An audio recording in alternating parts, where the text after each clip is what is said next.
quando bateu Sim. a pandemia e tal, porque parou o futebol, né?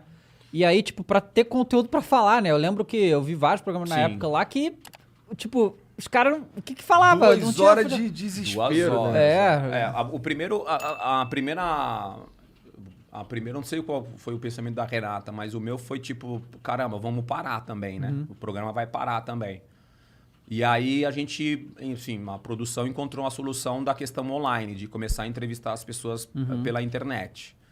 E que foi, eu acho que o grande, não vou falar sucesso, né? Dentro de uma tragédia não é sucesso.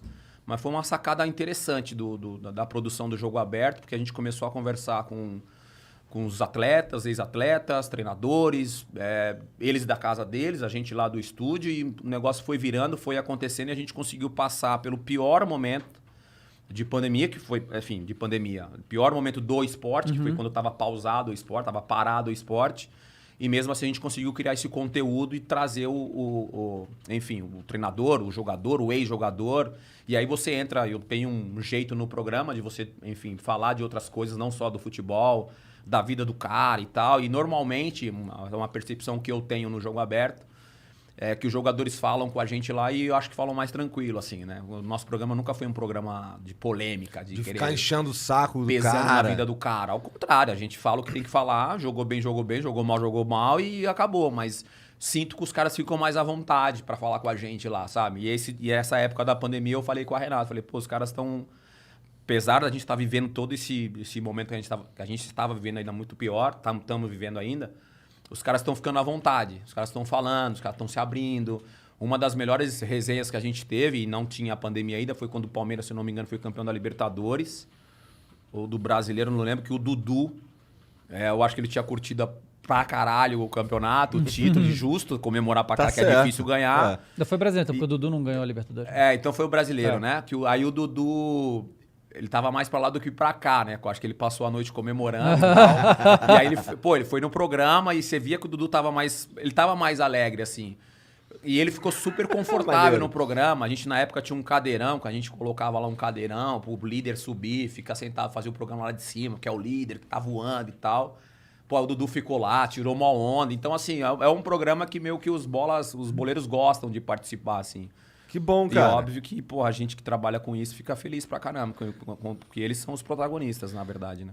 Mas aí todo o jeito de conduzir a parada, isso daí com certeza tem um Ajuda. impacto no... Porque assim, tem muita gente que eu vejo por aí que o cara fica fazendo manchete filha da puta, pega o que o cara falou ali e, sei lá, inverte. Então, não fazer isso deve ser o principal diferencial desses programas que são legais de assistir, né?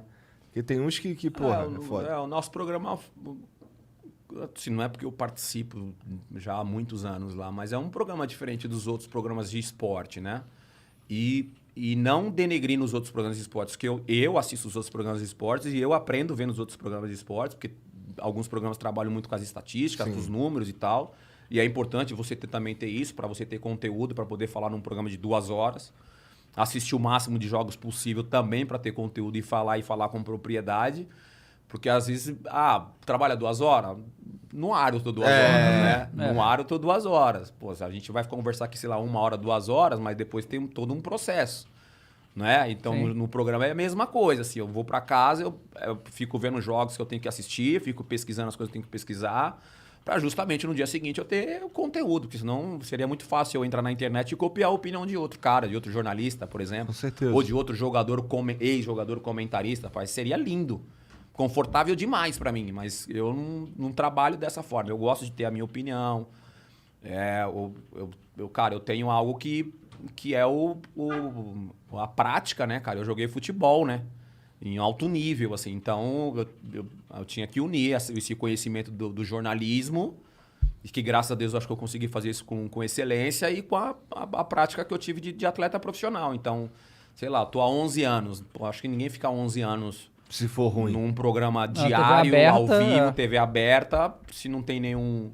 Óbvio que a gratidão é enorme para quem aceitou isso, né? Para quem liga a televisão e assiste. Que uma vez eu ouvi, não sei se foi do Luciano do Vale, falando que a gente entra na casa das pessoas sem pedir autorização, né?